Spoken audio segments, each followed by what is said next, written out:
ইবাদত ছাড়া মারিফত হয় না বলে কেমন? আমাদের মুরব্বীরা, আমাদের আহলুল্লাহরা উদাহরণ দিয়েছেন, গাভীর দুধের মধ্যে মাখন আসেনি, কথা কেন? গাভীর দুধের ভেতরে ঘি আসেনি, ছানা। এখন এখানে 20 কেজি দুধ আইনা দিল একটা পাত্রে, আর মাইকে বলে দিলাম, এই এলাকার মানুষ, এই দুধের ভিতরে মাখন আছে, ঘি আছে, ছানা আছে।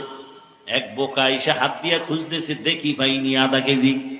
খুঁজতে খুঁজতে খুঁজতে খুঁজতে 24 ঘন্টা পাবে 100 টাকা পাবে? তার মানে দুধের মধ্যে মাখন নাই। বলেন সত্য কথা বলেন, আছে কথাটা কত পার্সেন্ট সত্য? কইতে দেখা যায় না তো। আছে ঠিক, দেখা যায় না। বের করবি কেমনে? মেহনত কর। ঠিক ইবাদতের মধ্যে, শরীয়তের মধ্যে মারিফত আছে বলে কত পার্সেন্ট সত্য? 1000% সত্য।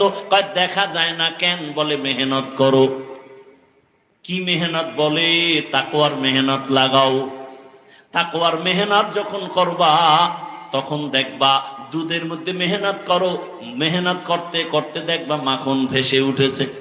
শরীয়তের ময়দানে মেহনত করো, ইবাদতের ময়দানে মেহনত করো, হঠাৎ করে দেখবা মারিফতের দরজা খুলে যাবে।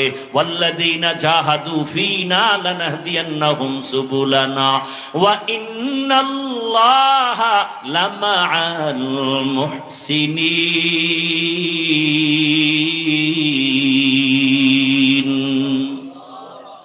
আল্লাহর মোহাব্বত নিয়ে বান্দা ময়দানে আগাইতে থাকো, চেষ্টা করে যাও।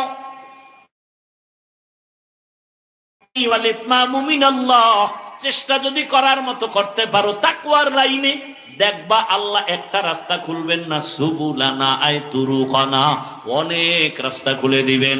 রাস্তা একটা না, অনেক। যেই কোন রাস্তা দিয়ে দৌড় দিবা, সামনে গিয়ে দেখবা জান্নাতের দরজা খুলে যাবে। ইমামে আবু হানিফার দরজা দিয়ে ঢোকো, দেখবা ওখানে সামনে আগাইতে আগাইতে সিরাতাল মুস্তাকিমের সাথে মোলাকাত। ইমাম শাফিঈ রাহমাতুল্লাহ আলাইহির মাযহাব মাইনে ওই রাস্তায় ঢোকো, দৌড়াও, দেখবা সিরাতাল মুস্তাকিমের সাথে মোলাকাত। ইমাম মালিক রাহমাতুল্লাহ আলাইহির রাস্তায় দৌড়াও, সামনে গিয়ে দেখবা সিরাতাল মুস্তাকিমের সাথে মোলাকাত।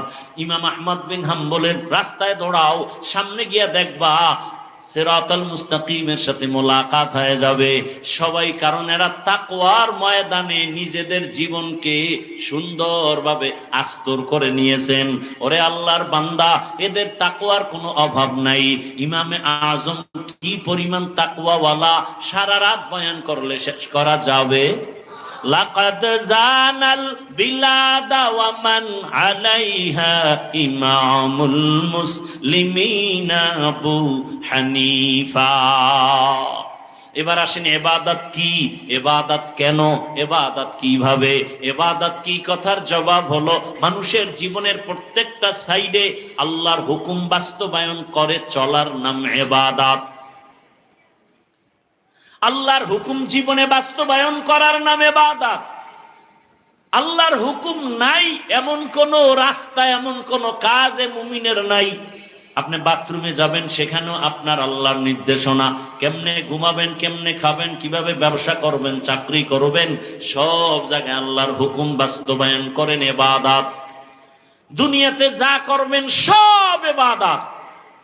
এই ইবাদত কেন করব? কেন বলে ইবাদত করার মূল টার্গেট আমার রবের সাথে মোলাকাত।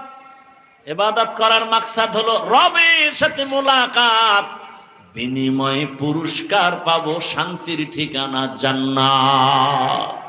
ফামান কানা ইয়ারজু লিকা রাব্বিহি ফালইআমাল আমালান সালিহা ওয়ালা ইউশরিক বিইবাদাতি রাব্বিহি আহাদা।